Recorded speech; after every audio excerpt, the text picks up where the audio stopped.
Wonderful to see all of you. Can you hear me? Is this microphone on? So good afternoon. My name is Catherine Atmansky, and I'm an assistant professor in the School of Leadership Studies here. And I have the great honor of introducing our lunchtime guest speaker, Professor Ezio Manzini. So let me tell you a little bit about Ezio.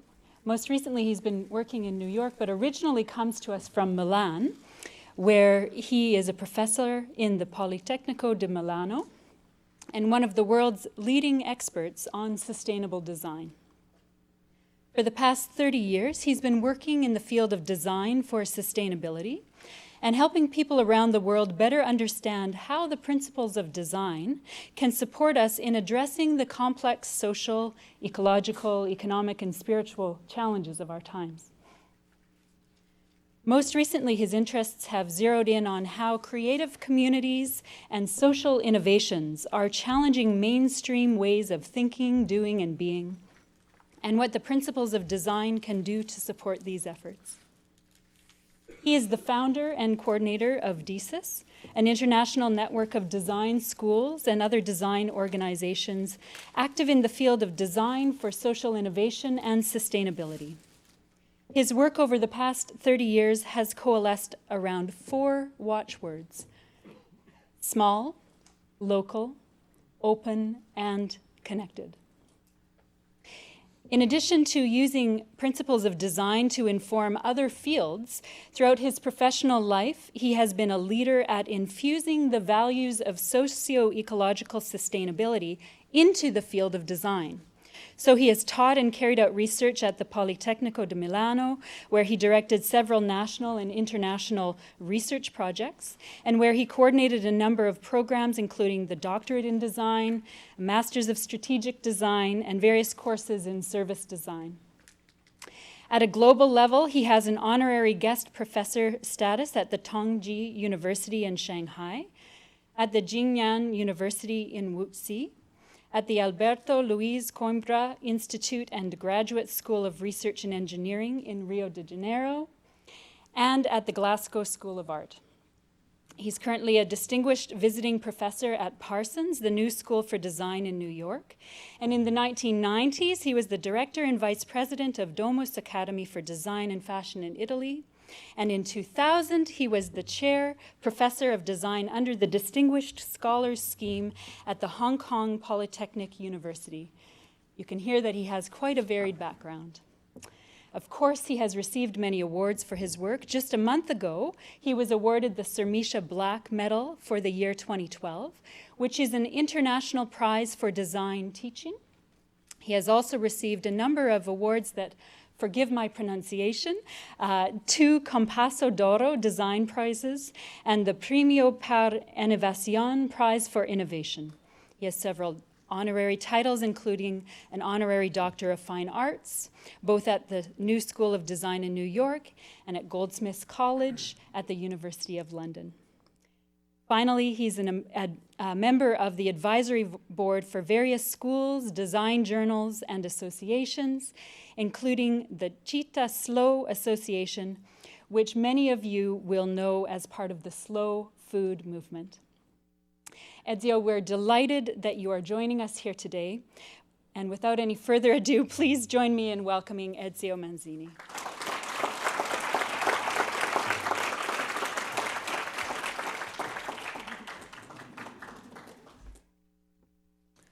Hello.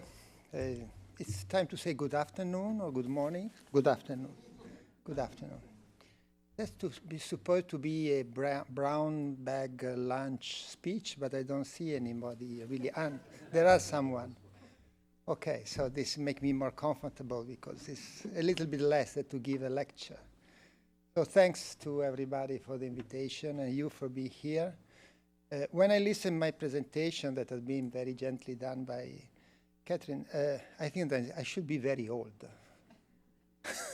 No, because when I think to myself, sorry, this is a very small personal note. Afterward, I will become more serious. But when I think to myself, I don't feel so old, having done so many things and so many years ago. When somebody says, "Oh, you have been in the 80s, it has been president of Domus Academy," it's true. I've been, but it's such a long time ago. But in any case, that is my story. So I think that I wish to everybody to have a sufficiently long, a lucky life as I had, so everybody could have the same kind of presentation. And but I am also somebody that always change my mind. Maybe I am also a little bit superficial because I change so quickly. And I cannot refrain to tell the last story that I have in my mind in a certain moment. And in this period, my story is this one. So as has been said, I always worked in the intersection in between design and before it was environmental issue, afterward it became sustainability, and progressively sustainability was more and more in the direction of social sustainability. And I follow in some way the discussion that many other people, also more legitimate than me, because they come from other disciplines, was doing about social innovation, and I try to bring some contribution of what design can do for social innovation. And there is a debate, and now it is not so a debate since some years about the contribution of design. Maybe some of you know that the idea of design thinking, of a kind of designerly approach to the problem is spreading now into our different disciplines. So design started to be very frequently connected with the issue about social innovation, and this is good. But I always felt that there was something missing in the contribution that the designer was bringing to this discussion, because in some way, we, also myself, have spent now 4 or 5 years trying to bring some contribution to the technicality of social innovation, to the economy of social innovation, to the new organization in social innovation. And we did what we could. But design, when we take it in the best sense of the term, as not only as a very general attitude of the mind, but as something that is a profession that you have been trained, that you have some sensibility, is not only about organization, is not only about technicalities, is not about economy, is not about having idea of dry system, how they can work, even if it could be like this. Design is also about quality. And I think that if we move from design for social innovation to be very simple, a design of a chair, everybody imagines that the chair is not only the engineering of the chair, is not only the production of the chair, it's even not only the ergonomy of the chair, it's also the beauty of the chair. And the beauty of the chair could be the result of many different people, but in general, we could say that the designer is there in the conception and production of a chair to bring some expert contribution on the meaning, the language, and in some way the quality. So I had the impression that all the discussion about social innovation was strongly related to some economical dimension, some organizational dimension, some managerial dimension.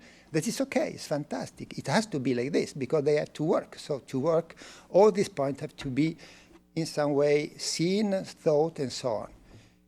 But if social innovation, as I imagine, is the seed of a future sustainable society, I think that we all share that a future sustainable society will not be only reduced to the fact that it has to work, it has to be economical, it has to be effective, but it has to be also, hopefully, beautiful, has to be attractive, has to be with some quality that are not only the one that we can measure.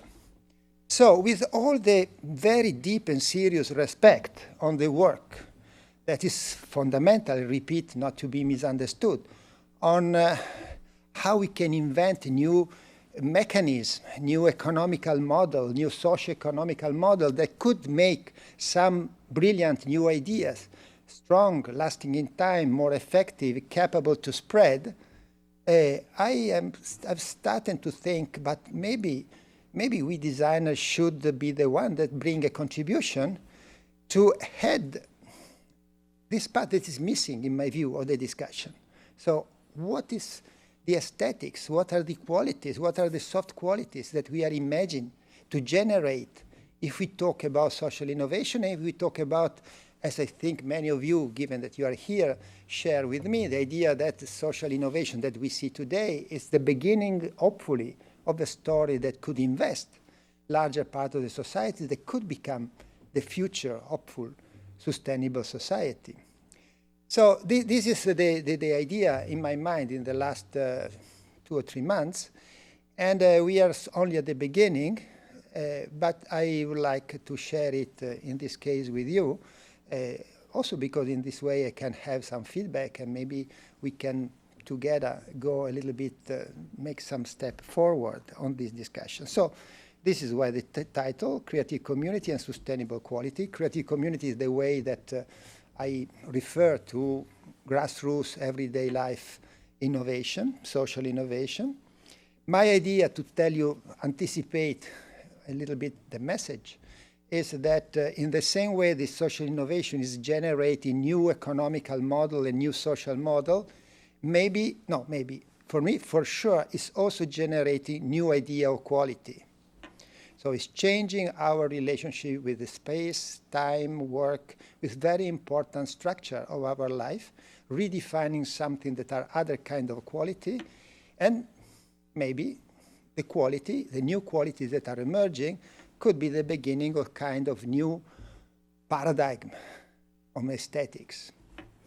The last point is very philosophical and is beyond my capability to discuss, but I think that somebody more expert than me should be challenged in this kind of discussion.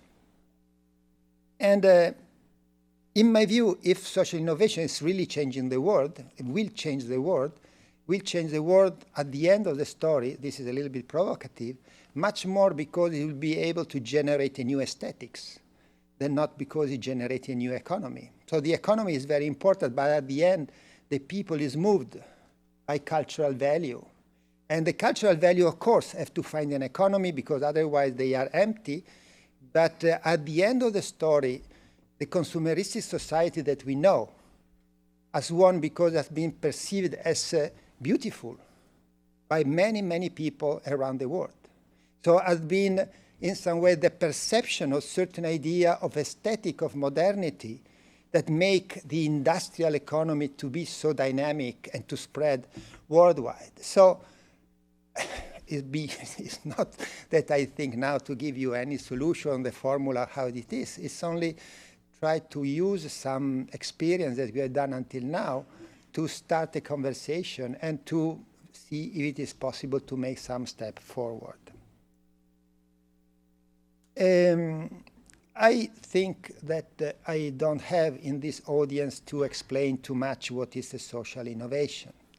And the shorter definition that has been given by Jeff Mulgan is social innovation are ideas that work in solving social problems. And this idea could be very diverse. The one that I will talk about are the social innovation are the everyday life, and mainly the social innovation that emerge grassroots. So in some way, the bottom-up social innovation that happens in relation to some change in the way that we organize our daily life. There are also other trajectory of the social innovation. Social innovation, as all the innovations start with an invention, and the invention could evolve and integrate in society and change something practically. This is when we have an innovation in general. When it's a social innovation, it means that instead of having an invention in a technical scientific laboratory, you have an invention that is done by somebody in the city, somebody in our society, not in a scientific or technological driven place. And this invention could reinforce, concentrate, diffuse, and become something that really change some system. All this innovation, all what you read there, are, in my wording, radical change at the local scale. So locally, who decide, what is the first? Co-housing. Who decide to enter in a system of co-housing, break the traditional idea of what does it mean to organize your residence, your housing, and enter in another way of doing things, in which, for instance, to share something, to share some services, to cooperate with your neighborhoods in your daily life around some services, become the new way of doing. So locally, who do like this, who did at the beginning like this, broke a certain way of imagining our way of living. And they did it at the local scale because they really did it. There was not only an idea, there was a practice. So nowadays, somebody says, and probably also, I don't know how much you are aware of this kind of problems, but I think that more or less you know them. Some of these ideas are not new. Yes, of course. The majority of the things that you can read there have a story. Some of them could have also a very, very old story. But all of them have today a kind of renewal. And there are several motivations why there is this kind of wave of social innovation. Again, if I quote who is studying social innovation scientifically, say that social innovation has some waves, as all the innovation when some conditions are given.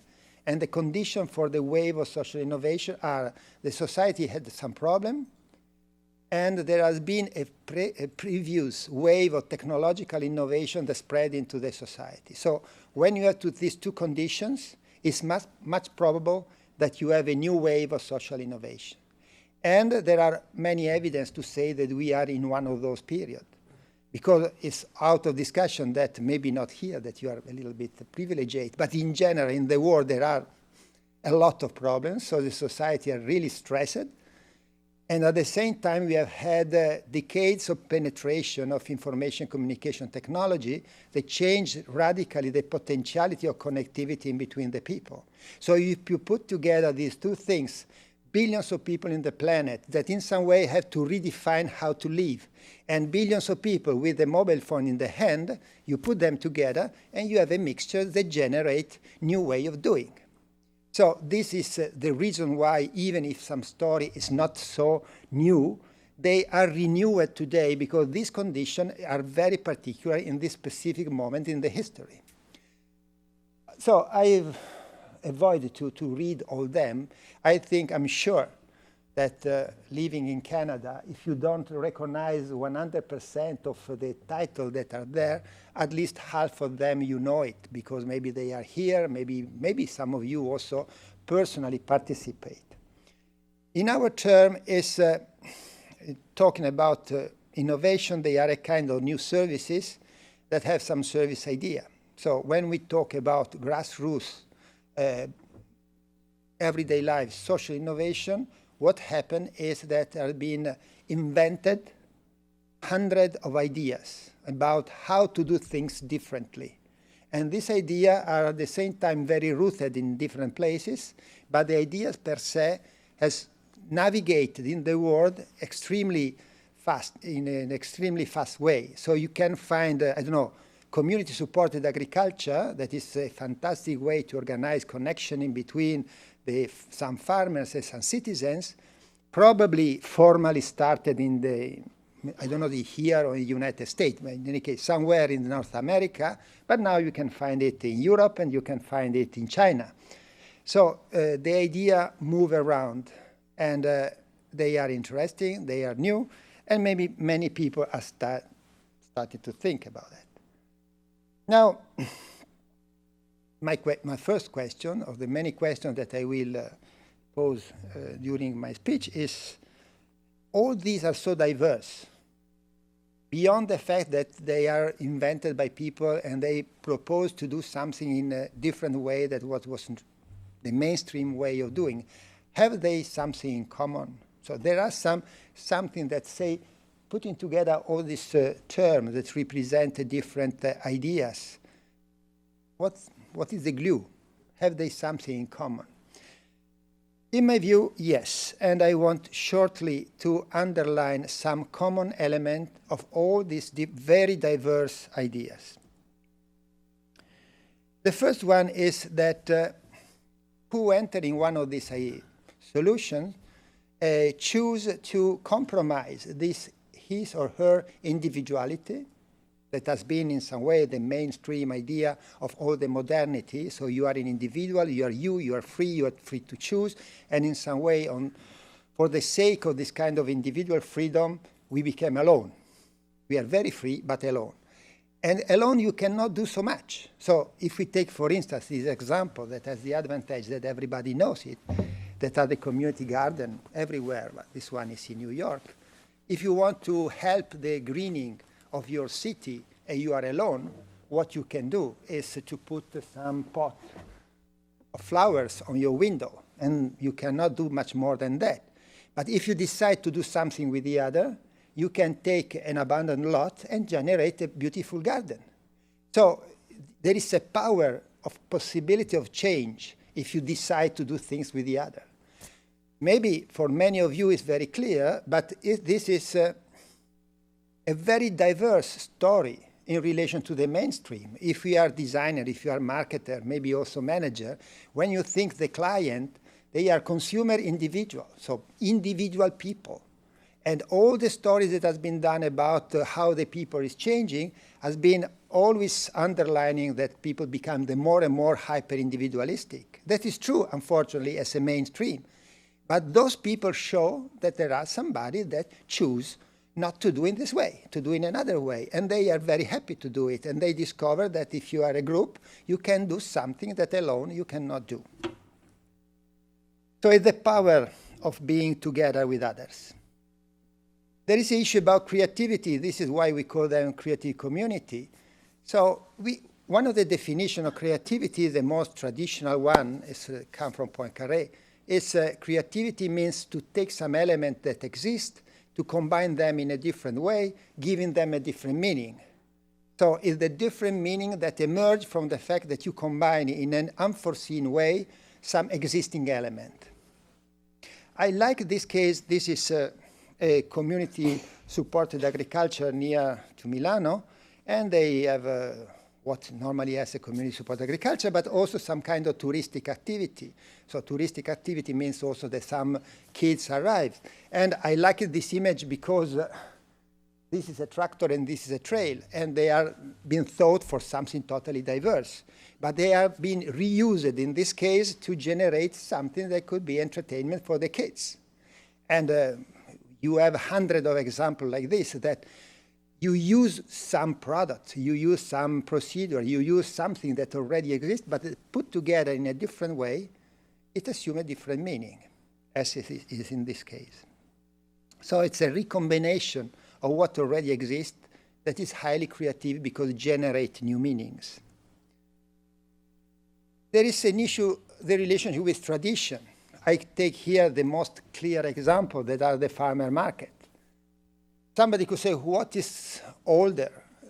No, what is new in the farmer market?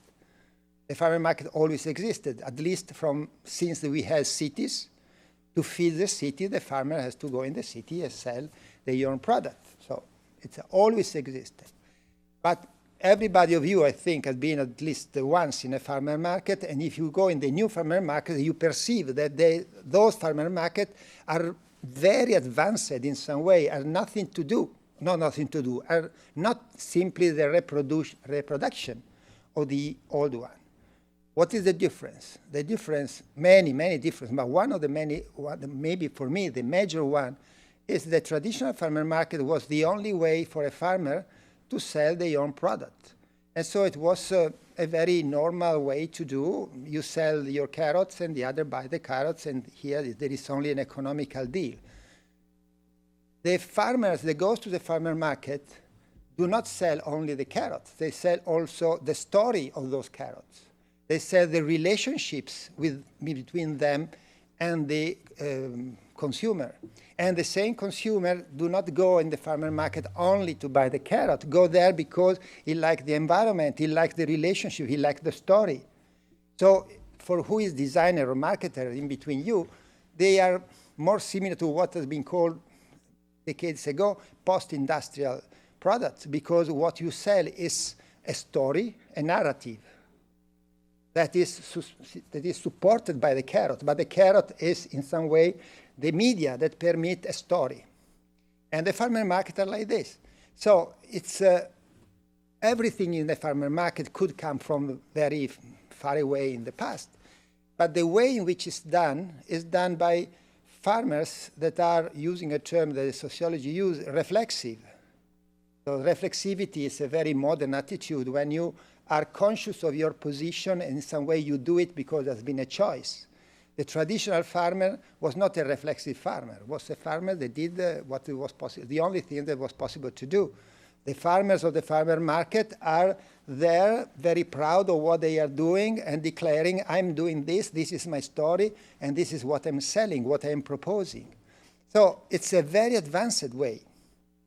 Not telling the story that the farmer market reducing the number or eliminating the number of the middlemen are very near to all the story about the network society that has as a basis the reduction or the elimination of the middlemen in between who produce and you who consume. And blur a little bit, but I will come back on this point afterwards. So the traditions are very important, but are not in a nostalgic way. They are a kind of rough material with which you can build something else. So it's a way to use pieces of living tradition to produce something that, in my view, is totally new. This is particularly clear for the farmer market, but you could extend also probably for all the cases that I have proposed. They are very interesting case in terms of business model, in which in each one of them, at least there is two values that are generated. Each one of these solutions are done to get a certain result, to get the food, to get a transportation from a place to another, to get services for your daily life, to get a way to take care of the kids, or take care of the people that are sick. So each one of them is not a kind of ideology. I would like to do it because it's beautiful in general, but I want to get some result. But the strategy, the way in which these results are obtained, has always a kind of second result that is at least to improve the social fabric, to create some kind of social capital, and very often also to generate some environmental quality. If we take the example of the community-supported agriculture, and I took this example from China only to support the idea that certain solution can be found everywhere. The model of the community-supported agriculture is very sophisticated.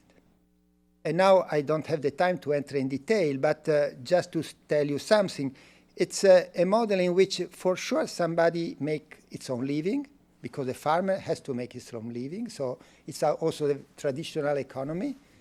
But the farmer is supported by the citizen, because the citizen give the money not at the end of the season, but at the beginning of the season. So the farmer has not to ask for loans through the bank. So the citizen become the bank of the farmer. And this is something that put together the willing of the citizen to participate, and they like to participate. Why they like it? For many reasons. Because they like to have good food, but also because they like to have this relationship with the farmer, because they like to be part of a kind of enterprise, because they think that all this is good, because normally they are also producing organically, so they feel also good because they participate to the improve to the... But also because as in this case, in the weekend, you could go there and you can also have some entertainment, because to pick up the apple for the trees, it's a work if you have to do it for work, but could be an entertainment if you are a citizen and you go there once a year to pick up your apple. So you see that it's a model that works, that cannot be reduced at what normally in the normal business model is why something works. You say, yes, but at the end of the day, what is the result, the economical result? Okay, they have to have an economical result that permit to the farmer to live and live better than before. But if you want really judge the meaning of this business, you have to consider many different motivations, and all these motivations are very important, and the business work because this complexity of the motivation. So even the economical side could not be understood if you don't understand why the citizen put the money in October instead of buying the apple in, I don't know, when they are ready. So it opened to us an idea of economy that is very important, as always, but is outside the very simplistic schematic idea that economy equal market economy, or economy equal state economy, or economy state and market economy, because in this economy you can have maybe also some head of the state, not in this case, but it could be. You have some part that is a market economy, but you have also the economy of the gift. You have the investment that somebody do because they like to do it, also not only in terms of money, but also in terms of the energy and the attention and what they like to do. Shortly, this probably has been said too fast for the one that do not know it, and maybe too long for the one that already knew it. But it was to give you the idea, in my view, that there is a complexity that normally has not been taken care. So the new models are very intrinsically complex.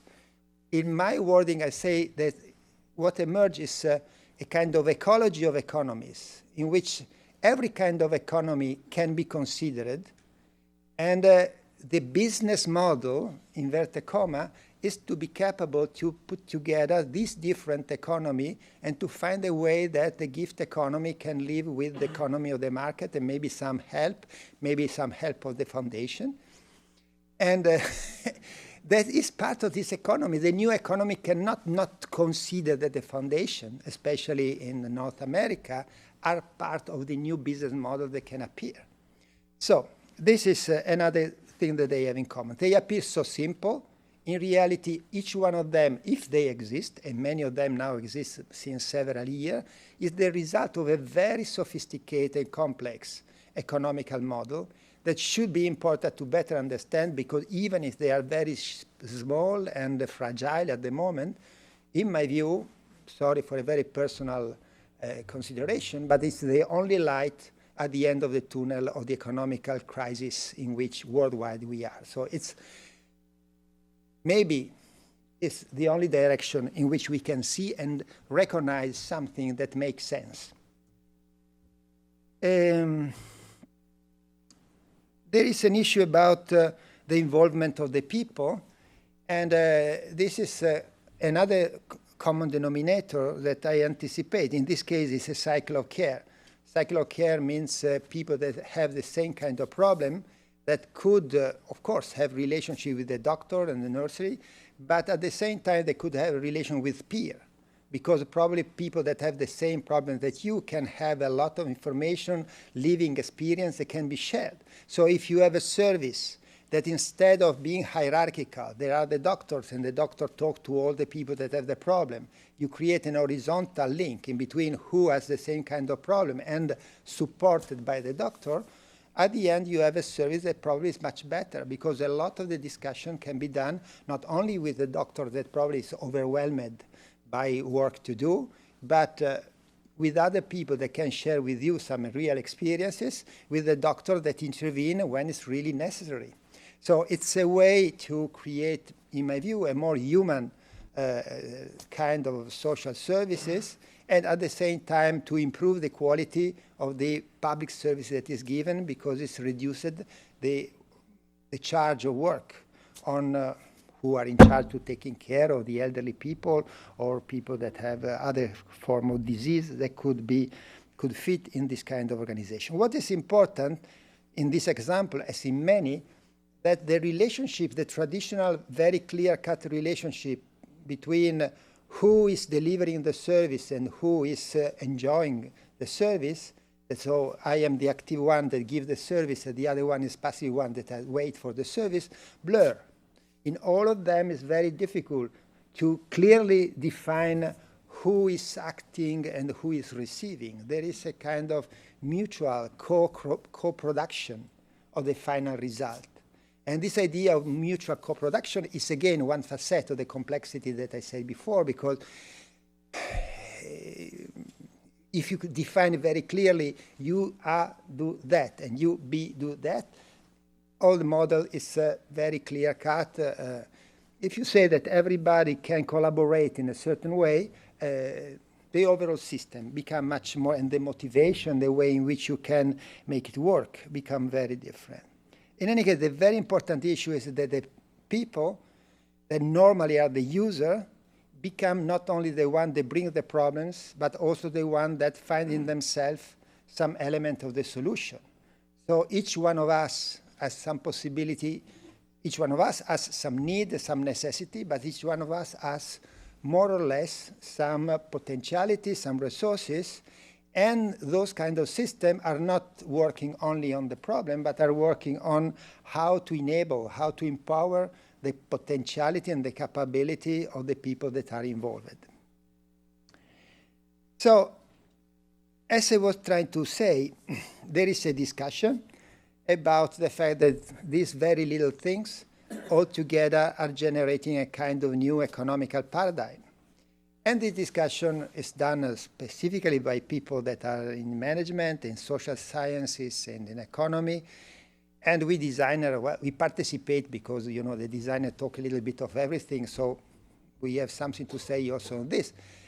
But my question, and here we are to the point, is if it is true that all this kind of innovation in some way is creating a new idea of economy, and I think that is true, and somebody tell it also in a way that is much more convincing than my one, I will try to move and say, okay, but this same kind of wave or new way of doing things, this kind of pot in which are boiling so many different things, is also in parallel generating a new aesthetic paradigm. And this is the question that I was mentioning at the beginning, that is the real core of my discussion. As I anticipated, I don't know if it is generating a new aesthetic paradigm, because the notion of aesthetics is a very sophisticated one and requires to really discuss and to see and maybe to make some other experimentation. Nevertheless, something that is not yet a new aesthetic paradigm, but what, as a designer, I call new qualities, in my view, yes, there are a system of new qualities that are emerging. And afterward, we could start a discussion to see if these new qualities are also generating a new aesthetic paradigm or not. But at least we can start discussing if it is true or not that the same kind of activity that I explained before and that have this common denominator that I tried to outline before, if they are also generating new qualities. Before entering in some of these qualities, we have to say something that maybe is very obvious, but let me say it. All the people that we have mentioned that are doing work and acting in the way following that ideas are not obliged to do it. They do it by choice. And given that there is not such an economical evidence as a major driver to do it, it means that they like it. So we can imagine that who choose to enter in one of the many examples that we can do is because they recognize something that makes them like that kind of solution.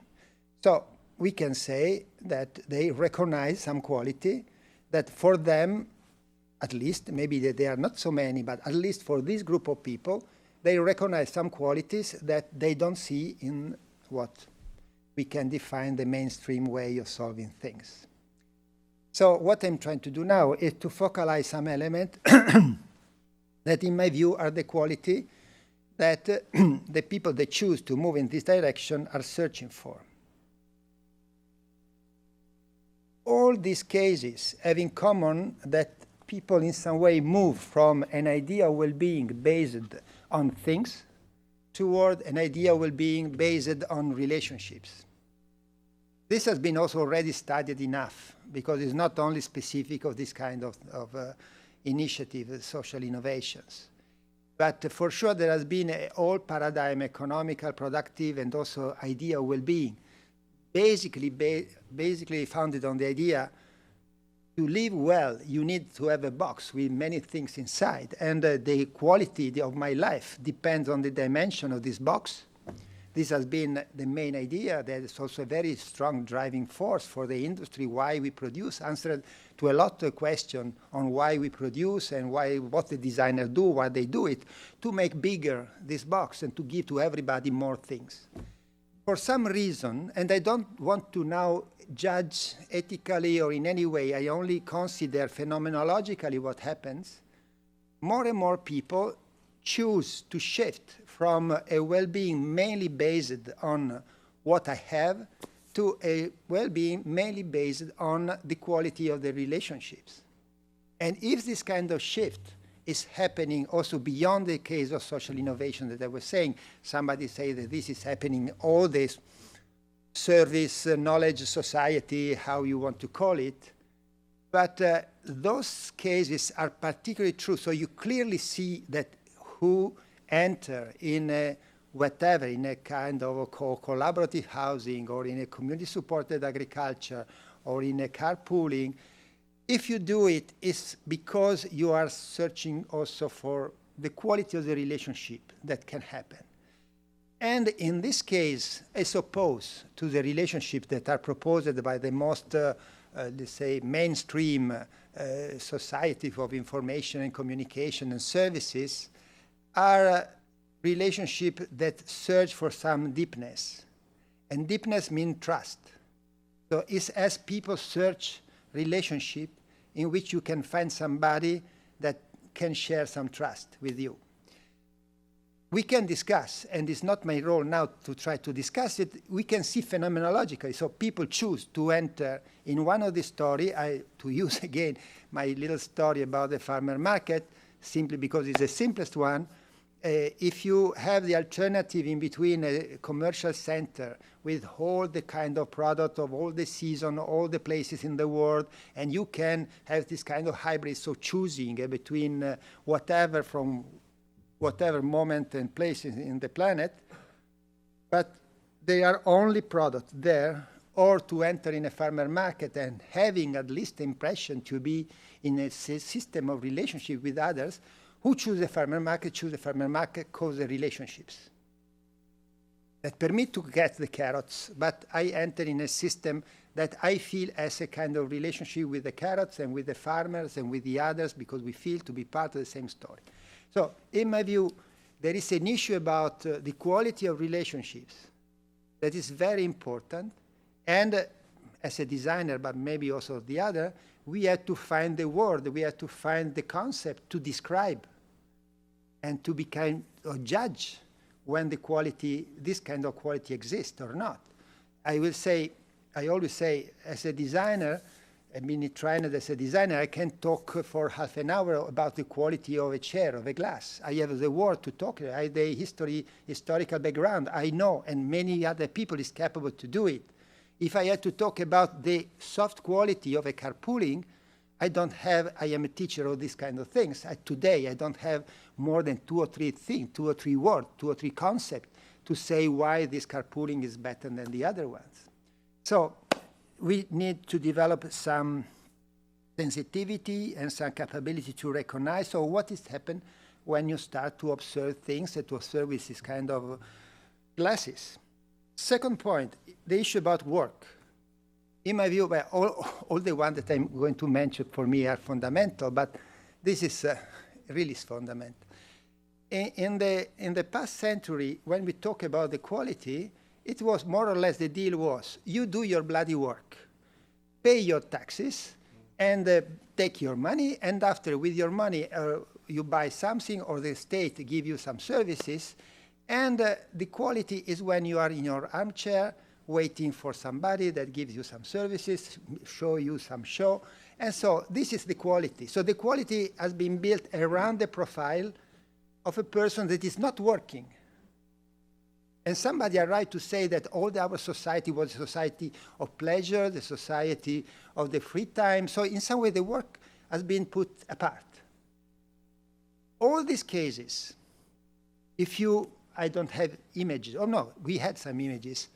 You see people doing things, and they do it and they like it. So in some way, they restore the idea of the pleasure of work. Clear. Me and everybody, also I like to be seated and somebody to serve me. I'm very happy when it happens. Rarely, but sometimes it happens. So I like it. But if you think the whole society that imagines the well-being as a passive attitude that you can buy because somebody brings you the well-being like this, and this one are people that say your well-being is a construction. You do something, you work. It's part of your expression as a human being that produce something. And what you produce is not only intellectual work, it's also the very physical work. And this is also extremely important. So to have the capability to shift from the idea, yes, but the work is only to be painter, to be music, to make movies, and to be designer. Work could be also to be farmer. And in these cases, if you have ever met one of the new farmers that are emerging, they are proud. They are proud. I always use the example of the hand. If in the past the hand of a farmer is thick, is hard, and in the past the farmer took the hand behind the shoulder because they was in some way ashamed, because the hand has to be like mine. Now this kind of farmer gives you this big hard hand, like this, and they are very proud. And you feel that there is something positive in that. So the change that you can consider beautiful, a very thick and hard hand, it's something that regenerates the idea of what is work and what is the quality of work. And I think that we cannot imagine any sustainable society if we do not redefine what is work, and in particular, what is the work that can be done by hand. There is an issue about scale. All the cases are small. They are small and connected. So they are small and not isolated, but they are small. And small, it's against the idea the biggest, the better. Small is very strongly related to the issue about relationships. Because why people like small? In my view, but I think that I'm not alone, people like small things because in the small thing you can have real relationships. And there are some scientific studies that show that you cannot have relationship with more than a certain number of people. So the studies say around 150.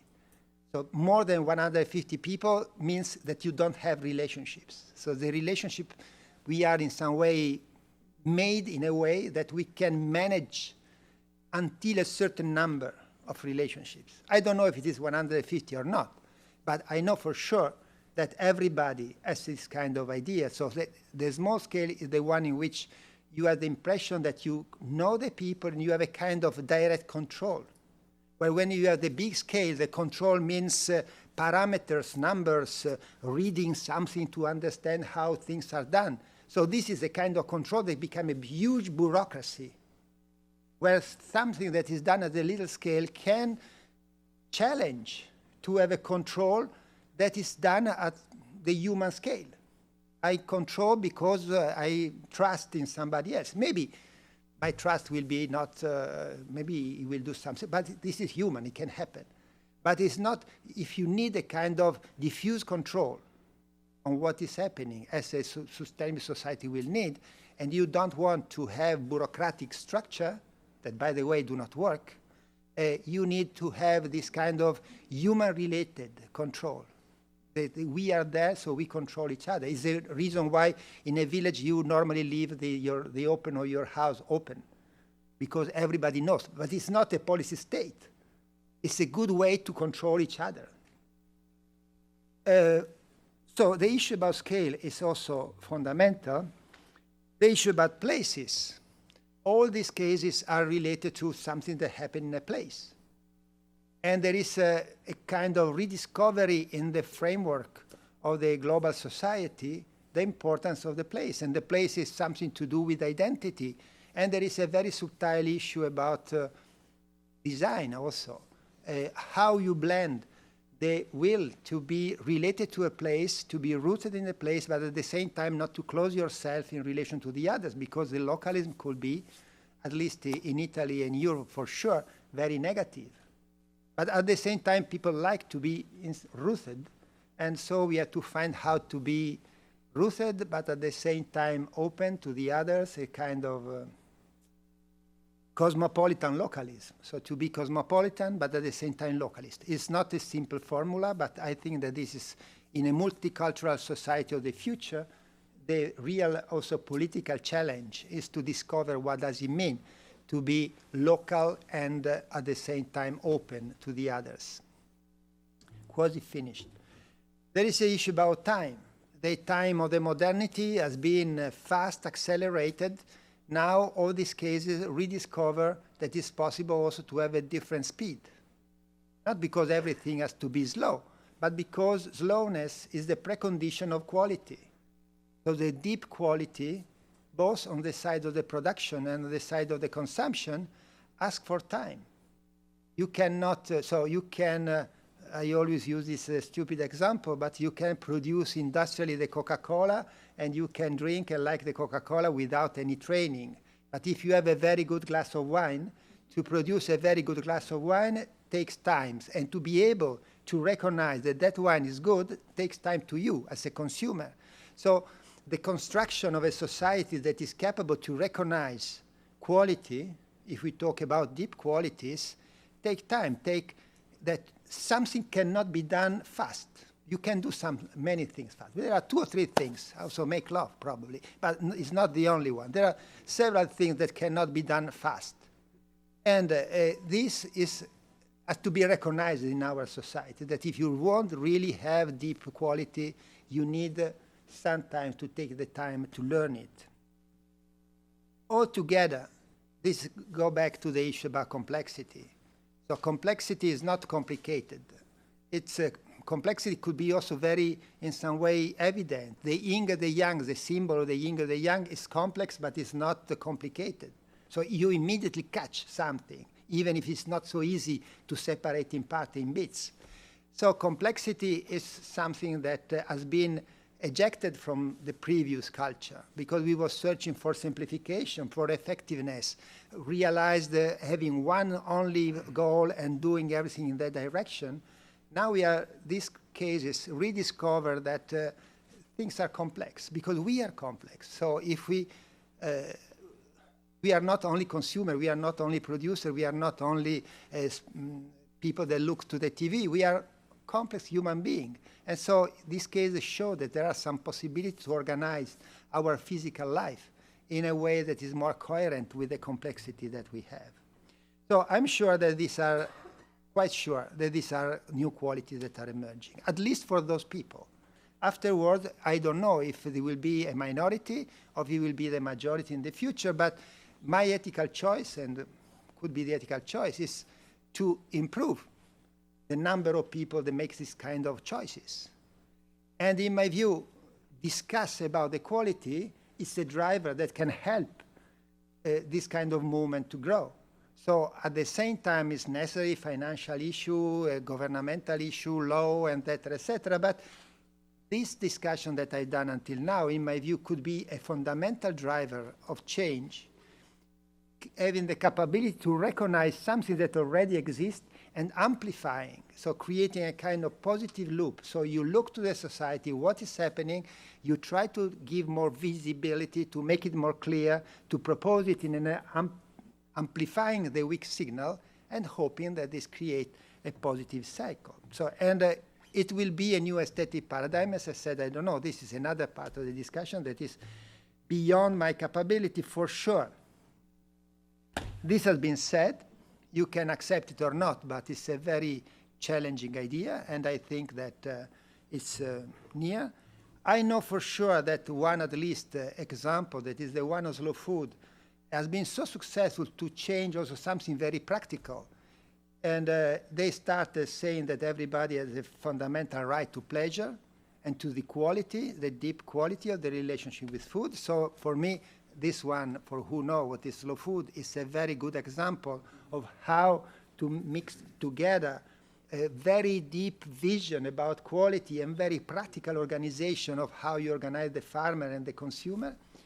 And this is the story.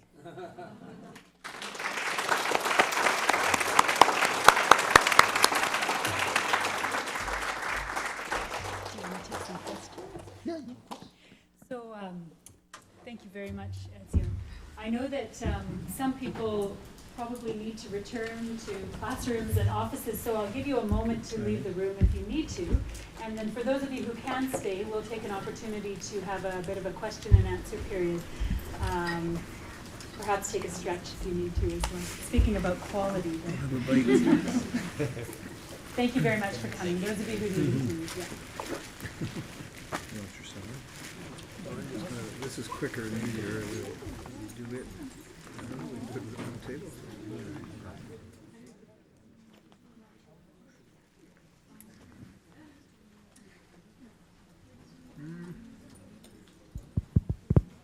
I got one secret ready.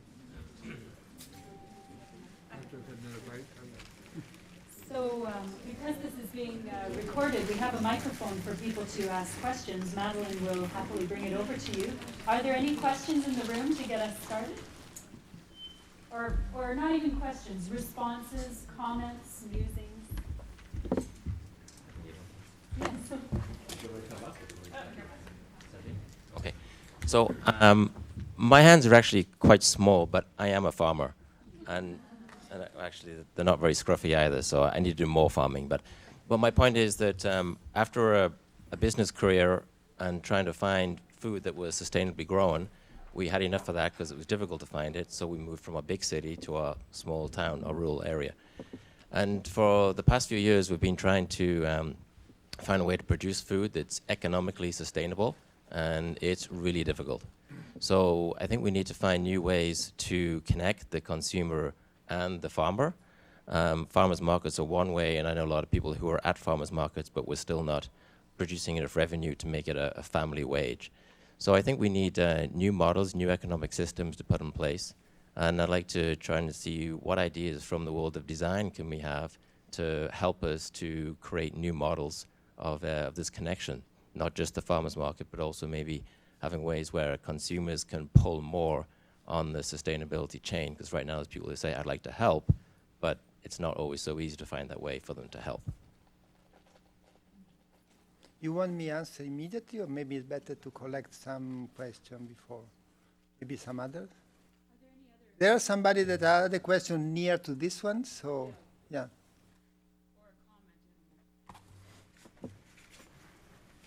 Just the idea that, let's say we're trying to get away from specializing in growing foods, our local foods, but in some ways, I've come to believe that in my neighborhood, I can grow garlic a lot better than the guy down in the valley who can grow corn. So I would like to hear a little bit, if you can, about what kind of design features can be developed for certain types of agricultural, for small plots of land and growing your own food and trading. Not so much farmer market, but trading within your neighborhood.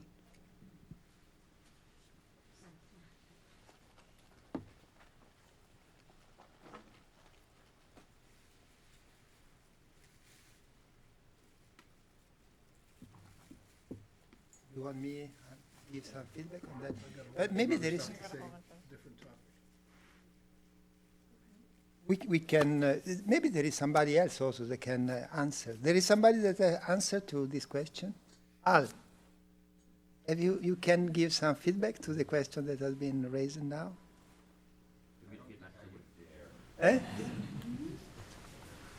No, okay. Yes, sorry.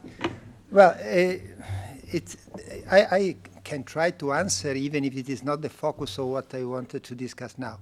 But it is a reasonable question, so I try to do it. And I have to say, and I am a designer, so there are many different competencies that have to be integrated in it. I make a premise. To arrive to the modern, so-called modern industrial agriculture with modern industrial system of distribution, it took 1 century at least, with a lot of people studying, doing things, improving, etc., etc. So now we are talking about a possible new system, more networked, more based on proximity, more related to what has not been discussed by me today, but it's called the distributed system of production and consumption. And this is the beginning of the story. So it's in my view, it's obvious that there are a lot to do by several points of view. So there are a lot of research to be done, and everything has to be improved, from the machinery that can be used to the organization that can be used. And by this point of view, what we see now, all the cases, and probably you that are talking now, it's a kind of prototype of what could be the future. And the prototype are good because they show that something can be done, but at the same time, maybe a lot of improvement could happen in the future. Given that, I don't know if they will be successful, but for instance, my original group of research in Milano is involved in a very relatively big program that is how to create, in general, better relationships in between the city. And we have a very huge, it's called agricultural park on the south of the city, where there are many thousands of farms. And at the moment, very few of these farms are working for producing food for the city or have any interest on the city. So what we do with others? We try to work at every possible level, that is from creating more fluid system of communication to create more, let's say, advanced way to generate the direct link. Because the farmer market is one example, but you are a farmer, so you know what is the problem. And I know it very well, that if you are a farmer, you cannot stay every day at the market, because otherwise who take care of the field? So the farmer market is very interesting in my view, because it makes very evident something. It's a kind of advertisement that things could be diverse, but at least in our case, we use the farm. We also did the farmer market in Milano. It already existed, but we did it better, I hope, as a kind of platform to generate attention. And on this platform, we are generating experiment or something else. So now what we are trying to organize are different form of direct relationship in between group of farmers and group of citizens. That is a kind of community support agriculture, but maybe a little bit less complicated and less involving than the others.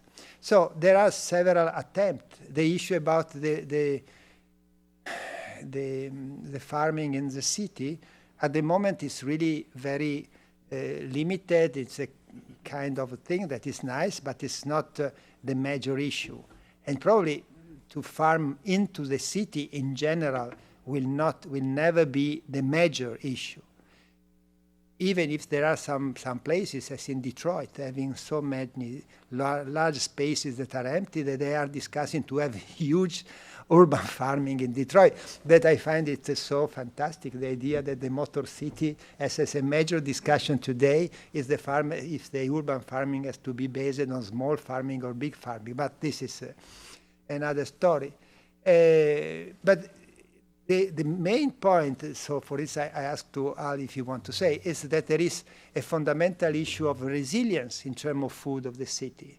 So the city is known that if for 3 days the transportation do not work, there is nothing to eat. So nowadays, for people as me, as Al, as others that are dealing with sustainability, practically the term sustainability can be substituted with the term resilience.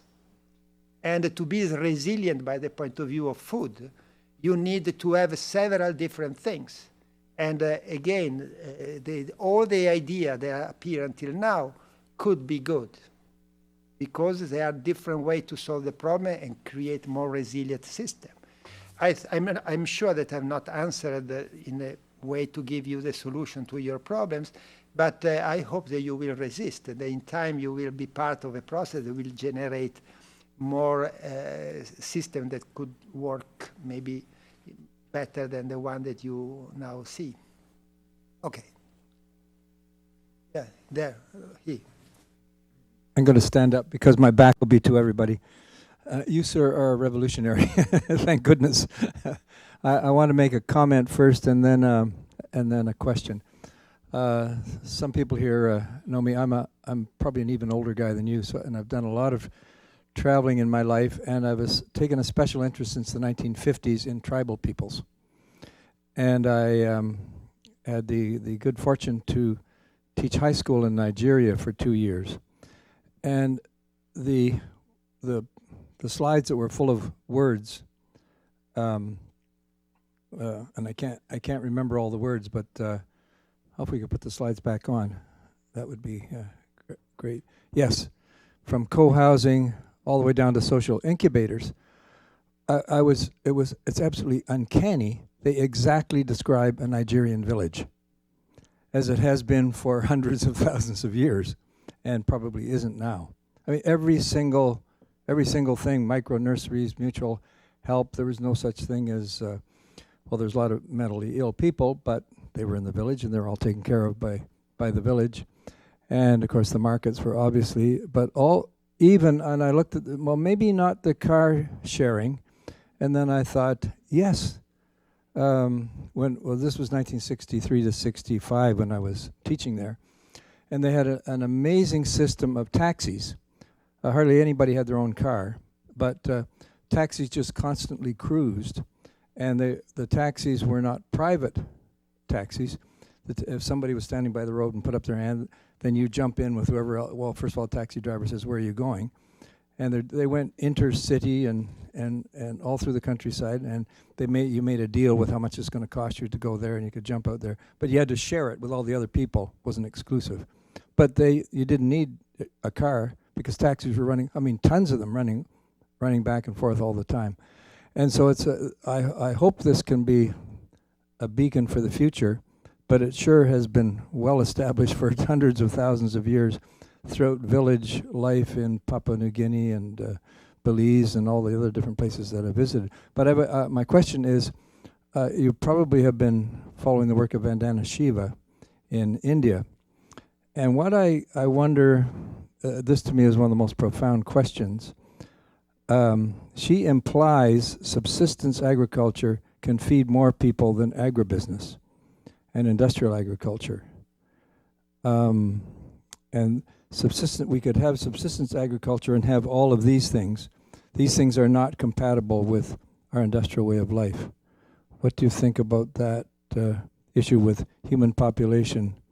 7 billion now. Can this work with subsistence agriculture and not industrial agriculture? I hope. I don't know. There is some other question related to this? Similar? Maybe so I can. No. Thank you so much. To the first question, observation, I am quite sure what is my feedback. My feedback is, for sure, you're right. Maybe I've not traveled in the villages so much as you, but the few that I traveled in South America or a little bit in Africa and in India show me that it was like this. The only point is, if nothing happens, so if the mainstream is going on, those kind of organizations are going to disappear.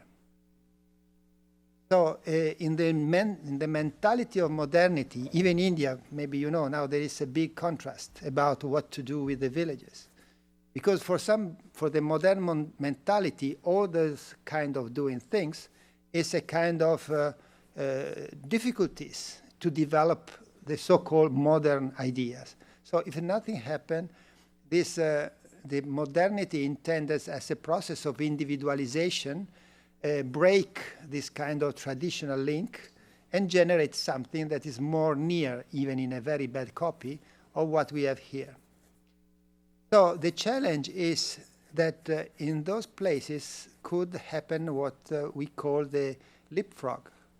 So it is possible to imagine to move directly from the traditional village toward a kind of postmodern village that is capable to recognize itself as an advanced way to solve and to enjoy the life that they could have.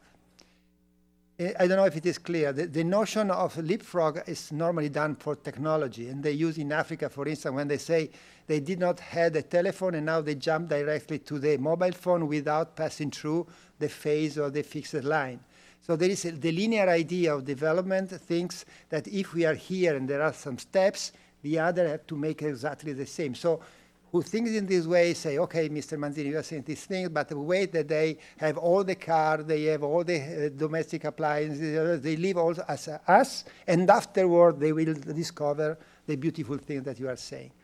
The leapfrogging could be, maybe the story is not linear, the story takes shortcut, and so in my view, we should imagine that, I talk for India, that I know a little bit better, that the hundreds of thousands of villages in India are a kind of living tradition that could be the beginning of the story that will not at the end have the same, because for several reasons, also in the Nigerian village, maybe they have all these things, but they have also some other things that maybe we don't like it so much.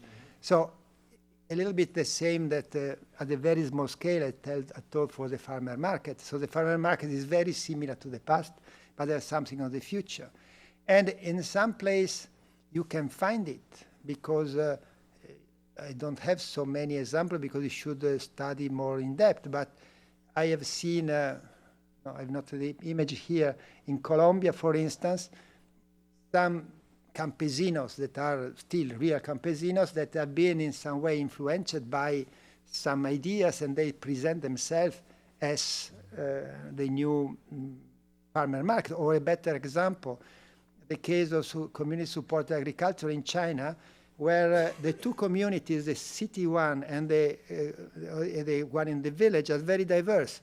The one in the city are one community as intentional communities, as the one that we have here. So people that choose to do together something.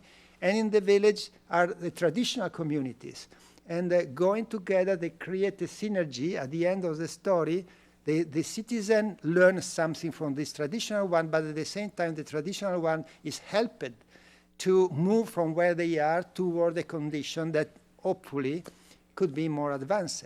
So I think that this is their big challenge. In some way, to move in this direction, if we think that it's a good one, the trajectory of the Western countries, as Italy, Canada, and those where, country where the traditional form of organization has been melted.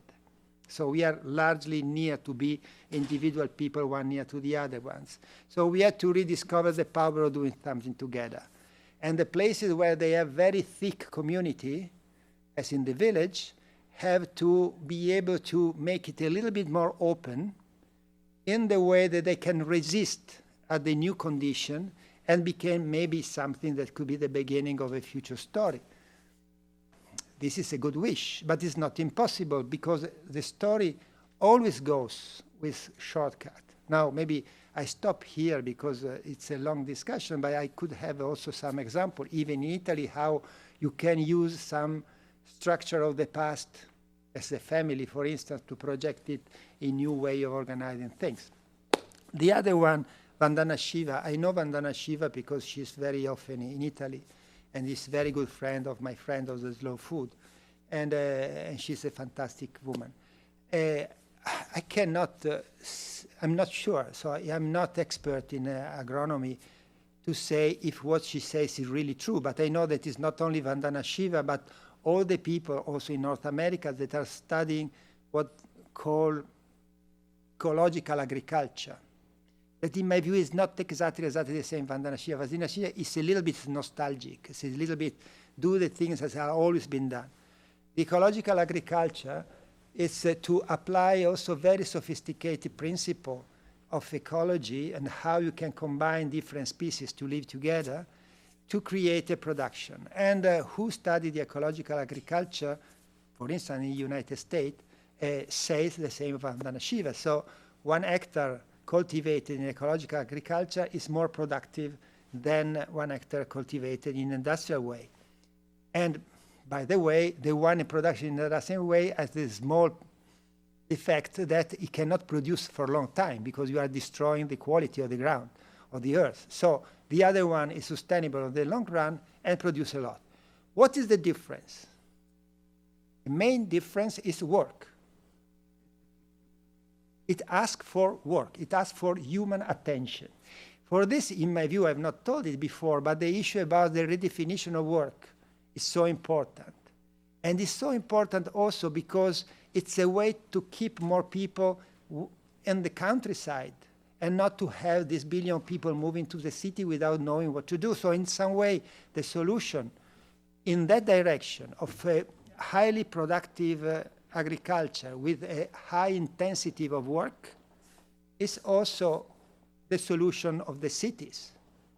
Paradoxically, everybody now say yes, but now the problem is in the city because the majority of people of the planet lives in the city. Not at all. The problem is in agriculture because the people goes to the city because they think not to have anything to do anymore in the village.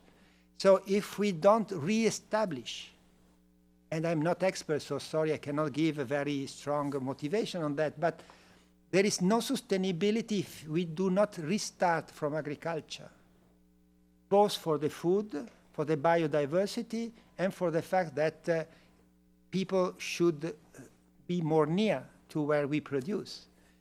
So I think that Vandana Shiva, I hope that she's right. And I found out many other people, researchers, that say that it's possible.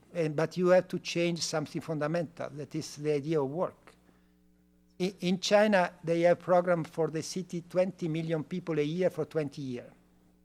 20 million people a year for 20 years. Why all these people, they think they have to go to the city? Because they need people in the city? No. Because they calculate that a modern agriculture has to have only the 5% of the population.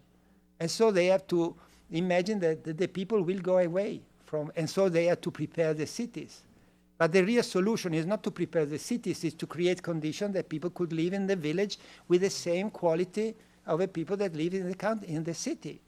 And having work, having connection, and today is possible, it's not impossible because you can have services if you want, also in a remote village. So it's not maybe it will not happen, but it's not impossible.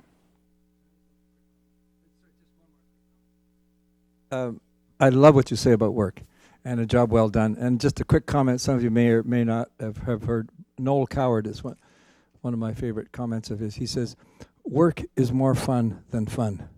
Yes. Maybe it's for this that I'm here. So I noticed that a number of people are leaving, obviously, having to return to class. Thank you very much. Let's take one more cluster of questions. Yeah. You can reply, and then we'll wrap it up there. Thank you. Thank you very much.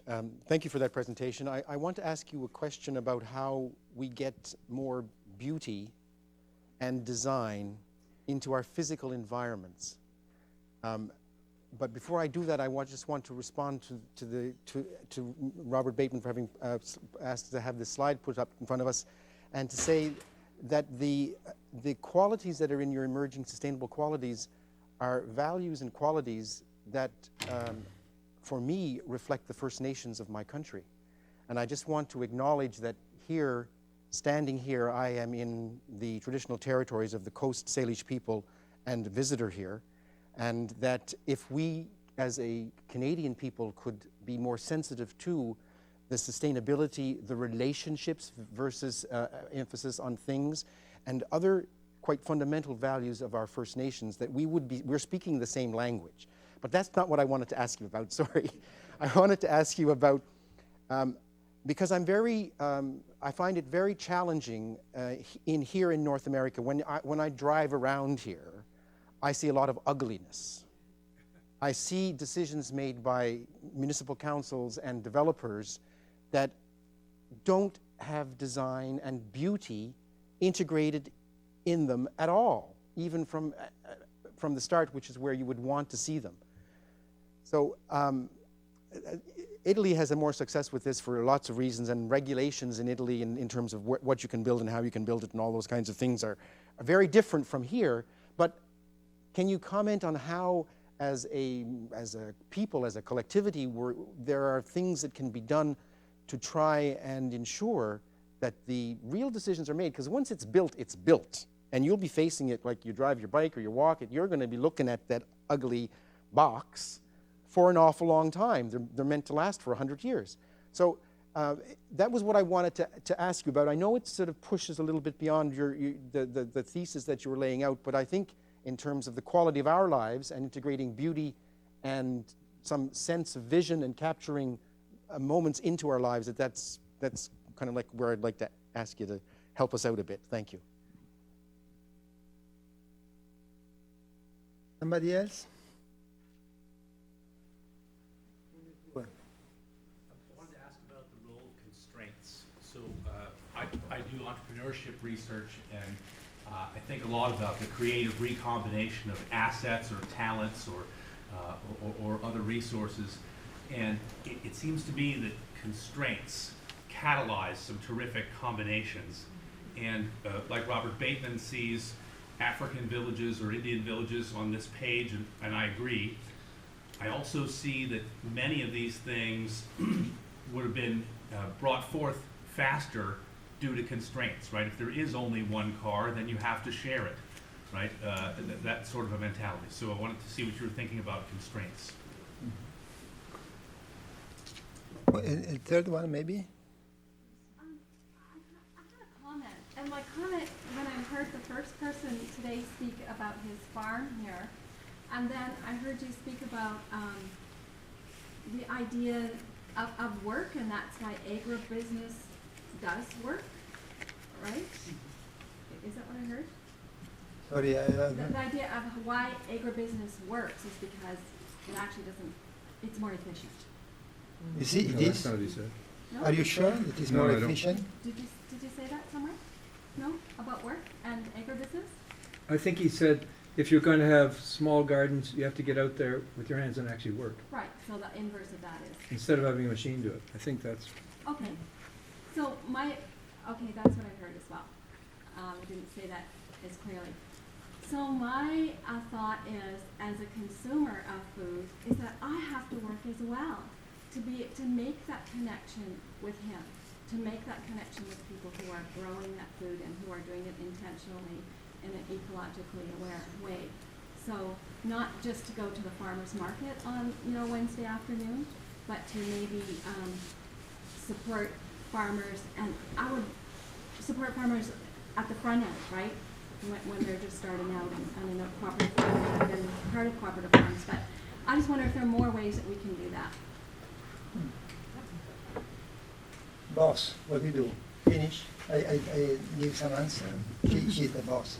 The permission. Well, thank you.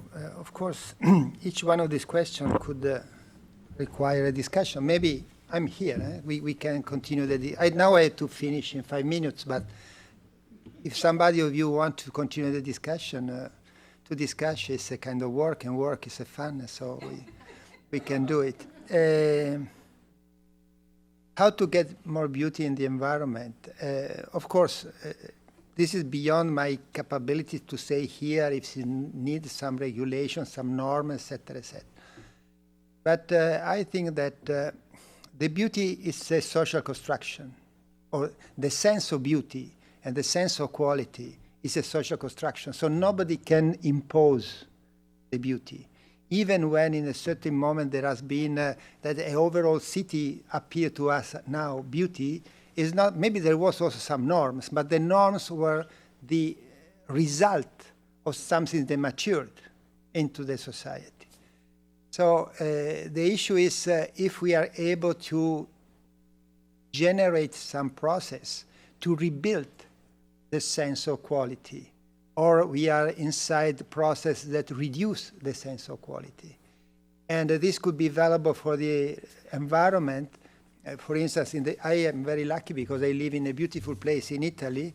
The countrymen, some years ago, some decades ago, when they had to restore their own house, they make the disasters. No, yes, because they have some ideas. They have lost their reference with their own story, and they have some ideas of what is a modern house, and they did hopeful things. Nowadays, luckily, there is a good influence that some external people can have. They have seen people from Italy or outside, they came here, restore the house in a certain moment, and progressively the overall population has recognized the quality of a certain way of building or certain way of doing things. So in some way, there is have been a loss in the social recognition of what is the quality, and progressively it has also been rebuilt. That is positive. Or if I can give you another example, not in the building environment, but could be similar. In New York, 20 years ago, it was really impossible to find anything that could be good, clean, and to eat. Nowadays, I will not say that it's the best place in the world, but it's not so difficult to find places where you find, even at a very affordable price, something eatable. And the number of McDonald's is reduced in relation to other, maybe also big chain, but they produce. So in my view, there is the rebuilding of a sense of quality, what is a junk food and what is a food that at least is simple, clean, and good. So I think that there could be process. And the process are done always by movement and law. So something that is not official and something that in some way try to stabilize what has been in some way generate unofficially. And this is the maximum that I can say, because afterwards we had to do it. We had to give example, we had to fix some good example, and so on and so forth. The role of constraints, of course. For the designer, we always say that to have a good idea, you have to have some limits. If you don't have limits, you don't have ideas. And if we talk about these things, I was, I don't know, discussing with Al, with somebody, I think that we should all have a study about what is happening in Greece. Because Greece is a countryside relatively similar to our one, in a crisis that nobody has experienced until now, and many interesting things are happening. In between, many of those stories become important. So we could say that there is something that's called the potato movement. That is a kind of a direct relationship between producer and consumer, but at a huge scale, because it became something also in that case very economical. But I will not in some way give the mechanistic idea that if you have constraints, the people will behave as we like it. Because the constraints simply generate something new, some new behavior. But the behavior can be positive, by my point of view, or could be extremely negative. So I will say the fascism in Italy came from the frustration of the middle class. So the middle class frustrated, in that case, generated monsters. So it's not said that the constraints only generate what we like. To use the crisis in the good sense, you need to, not to design in the sense of we designer, but you need politicians, you need all the levels of society that give a certain direction. So the constraints will change. For this, I think, for instance, it will be very interesting for everybody to study what is happening in Greece, for example. But having this perception that we have not to wait for the constraint to have the better world, because the constraints can also generate dictatorship and the worst that we can imagine. And well, the issue about the agro business, if they are efficient or not, I'm not.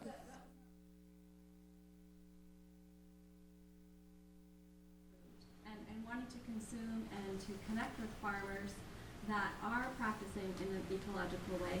What is the work I have to do? Because what I hear him say is that it's not, we're not doing anything, right? I can go to the market on a Wednesday afternoon and I can go to the health food store, but really I like to generate some new ideas about some forms of maybe cooperative farming or supporting the farmer up front. So I can give you two different answers. The first is simple, the second one probably will confuse your ideas. So at least you will go home with very confused ideas. That is good, because the confused ideas generate new ideas.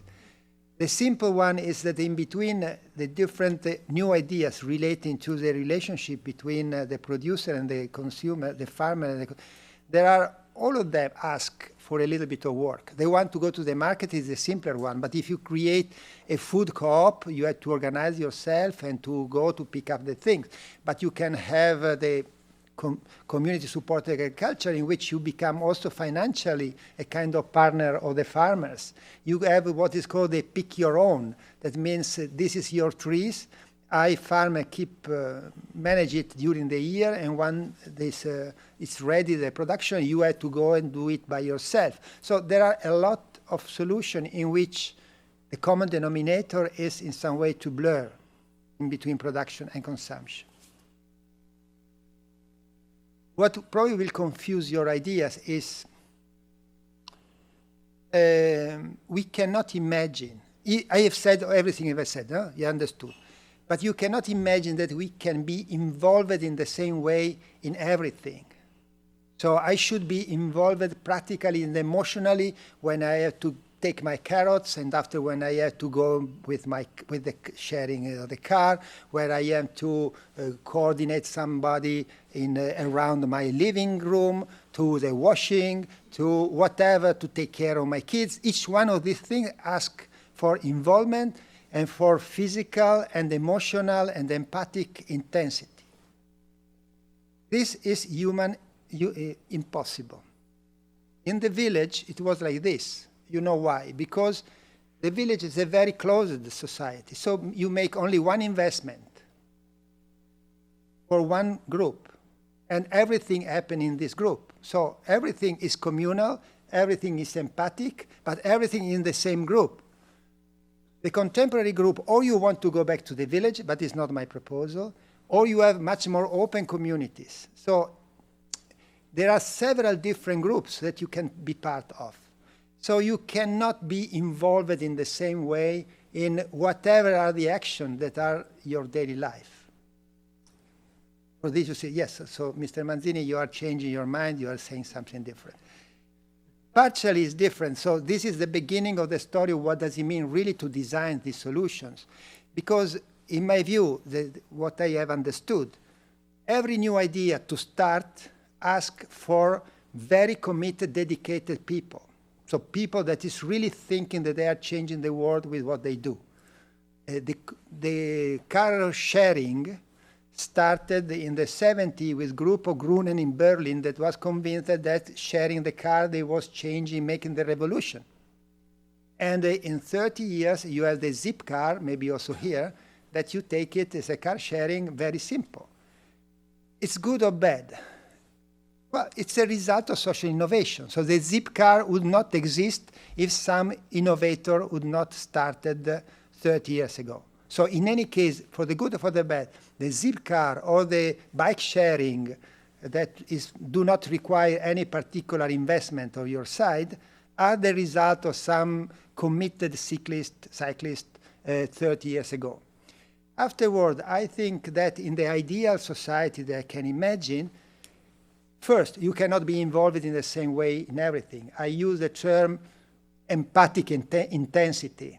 So how much you have to invest of your empathy in the different things that you do. But you can be free to choose, and you can have different opportunity. So if we go back to the food, you can choose depending on what you like to do. If you want to invest on food, and so you participate to the community, community-supported agriculture, and you go in the weekend, you go, you pick your own, etc. You have no time. You participate simply. You subscribe to co-op, and you go to the co-op and you buy it. And the co-op is organized in the way that it's good for the farmers, the fair trade, etc., etc. You can have something in between. I live now in New York, in Brooklyn. There is a food co-op, and they are a co-op that asks you to have 4 hours of work every month.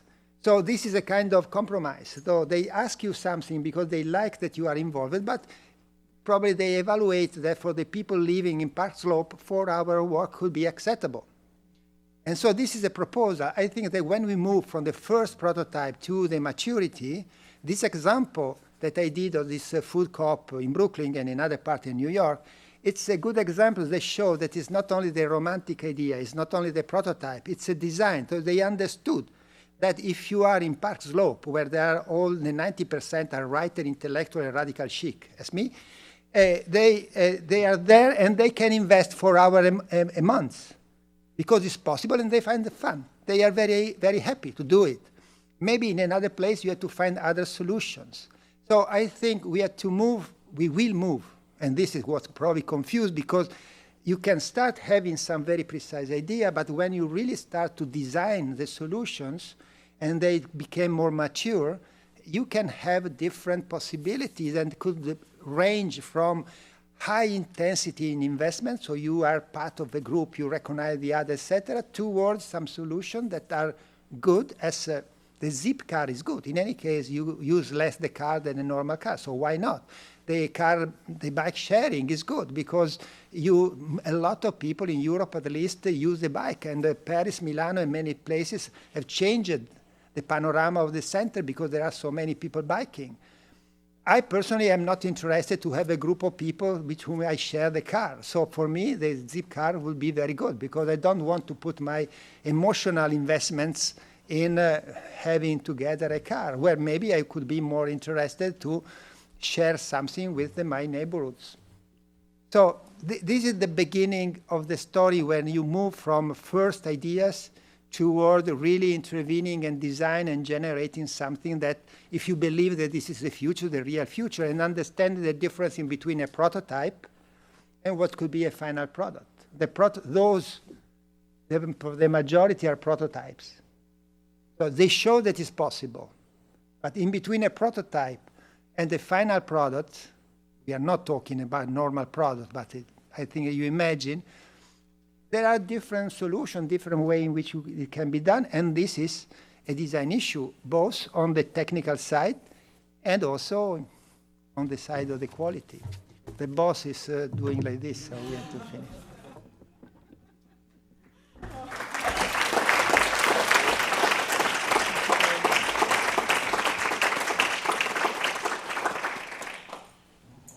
Ezio, I'd just like to acknowledge a couple of key people who have helped to bring you here. Of course, the Bateman Center here at Royal Roads University was immediately excited when they heard you were coming. So I hope they are excited also now. Even more. They want back the money. So Robert and Paul and Madeline have been instrumental in organizing this day.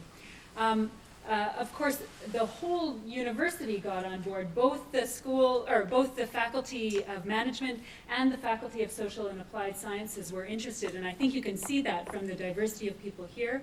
The Sustainability Office, and of course many, many people from all around the community, not only on campus, but in the greater Victoria community. I think you can see that sustainability is really a core value of this area. So we're delighted to have you here. Thank you so much. I was thinking of the quote by Arundhati Roy that says, "Another world is not only possible, she is on her way. And on a quiet day, we can hear her breathing." And I think some of the examples you've shared around innovation are breathing a new energy into what is not only possible but emerging. So thank you so much for sharing your time with me.